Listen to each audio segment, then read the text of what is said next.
Good morning friends. इस video में देखेंगे हम स्ट्रैटेजी फॉर हाउसवाइफ।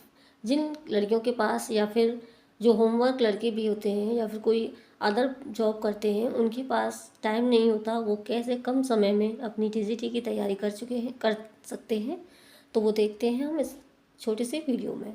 तो सबसे पहले हम बात करेंगे इंग्लिश टीजीटी की।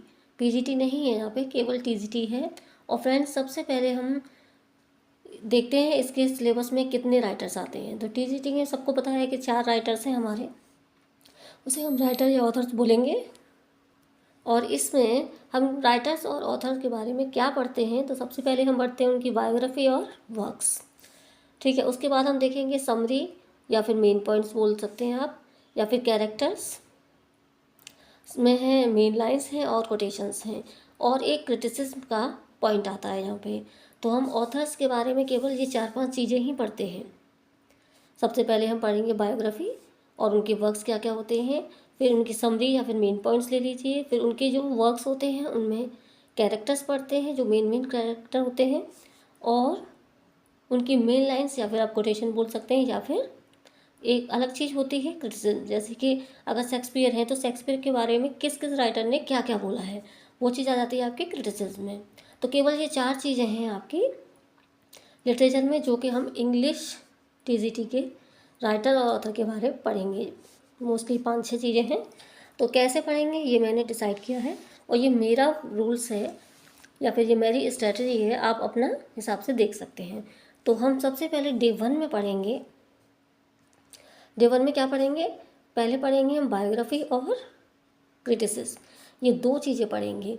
तो बायोग्राफी हम पढ़ेंगे चारों राइटर्स की। अब ऐसा तो है नहीं आप लोग इतने दिनों से तैयारी कर रहे हैं, फॉर्म भरा है तब से, तो आपने कुछ भी ना पढ़ा हो। मैं यहाँ पे डीपली स्टडी बात करने नहीं कह रही हूँ, मैं सिर्फ कह रही हूँ कि बायोग्राफी, जैसे कि आपने कोई भी बुक उठाई, कोई तो बुक होगी आपके पास, कोई भी बुक उठाई, उसमें सबसे पहले जो मेन पॉइंट्स दे रखे होते हैं, तो उसकी बायोग्राफी देखो और उसका क्रिटिसिज्म देखो।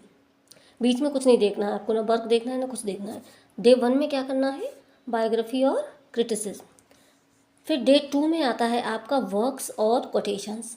जैसे कि विलियम शेक्सपियर ने क्या लिखा है, वर्क्स कौन कौन से हैं वो एक बार पढ़ लीजिए। मैं यहाँ याद करने की भी नहीं कह रही हूँ, मैं सिर्फ पढ़ने की बात कर रही हूँ।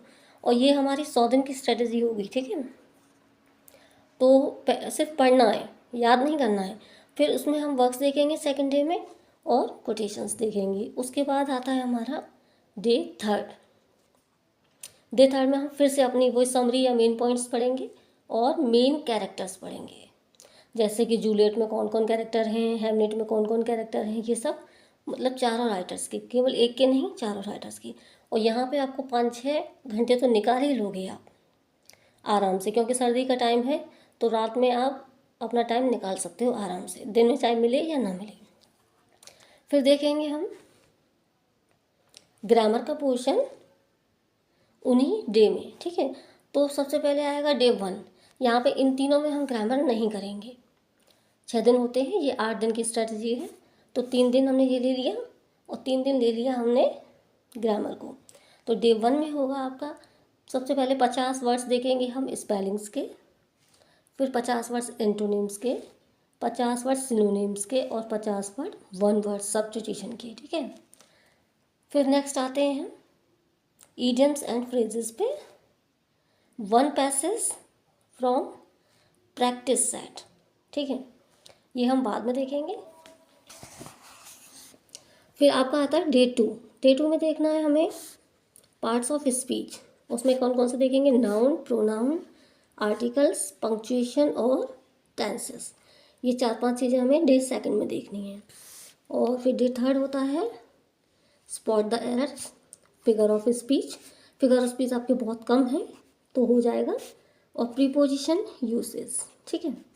ये 3 चीज़ें हमें डे 3 में पढ़ना है। और डे 4 तो आ गया हमारा पूरा टोटल रिवीजन।